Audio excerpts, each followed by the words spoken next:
क्या पाकिस्तान के अंदर ही पावर वॉर शुरू हो चुका है? क्या सेना और खुफिया एजेंसी अब एक दूसरे के खिलाफ खड़ी हो गई है? पाकिस्तान से जो खबर आ रही है वो बेहद चौंकाने वाली है।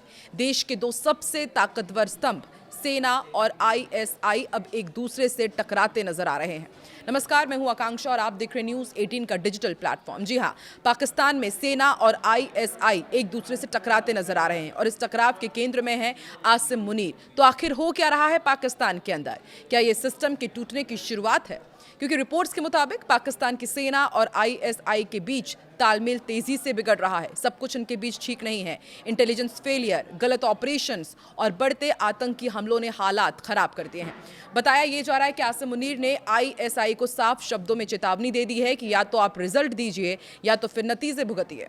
यानी मामला अब सिर्फ नाराजगी का नहीं, सीधा टकराव का बन चुका है।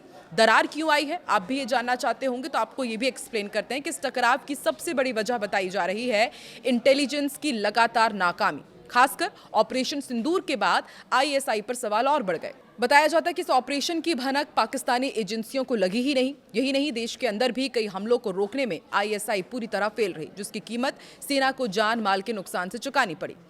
इस समय पाकिस्तान एक साथ कई संकटों में फंसा हुआ है। एक तो आप जानते हैं कि बलूचिस्तान ने कैसे पाकिस्तान की नाक में दम कर रखा है। बलूचिस्तान का विद्रोह है ही, इसके साथ ही तहरीक तालिबान पाकिस्तान के हमले और भी तेज हो चुके हैं। अफगानिस्तान के साथ अलग मोर्चे पर लड़ ही रहा है पाकिस्तान, उसके साथ तनाव है ही। और खैबर पख्तूनख्वा में भी हालात इतने खराब हैं कि टीटीपी ने अपने चेक पोस्ट तक यहाँ पर बना लिए हैं।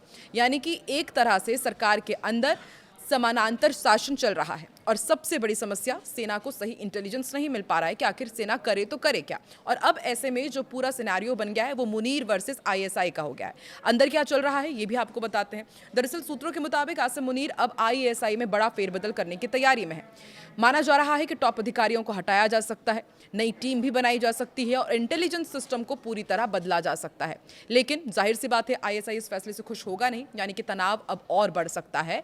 और सबसे बड़ी चिंता यही है कि जब किसी देश की सेना और उसकी खुफिया एजेंसी के साथ काम करना बंद कर दे तो सबसे बड़ा खतरा होता है सुरक्षा सिस्टम कमजोर हो जाता है, आतंकी हमले बढ़ जाते हैं, अंदरूनी अस्थिरता होती है। और पाकिस्तान में भी यही हो रहा है, यानी दुश्मन बाहर कम है, अंदर ज़्यादा और खतरनाक हो गए हैं।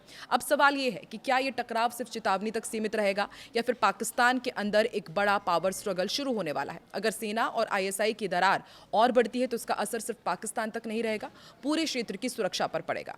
तो आखिरी सवाल यही है जो आपसे भी हम पूछना चाहेंगे। आप कमेंट में ज़रूर बताइए कि क्या पाकिस्तान के अंदर ये दरार एक बड़े संकट में बदल सकती है? क्या सेना और आईएसआई आमने सामने आ सकते हैं? कमेंट में अपनी राय जरूर दें और वीडियो पसंद आए तो लाइक करें, चैनल को सब्सक्राइब जरूर करें।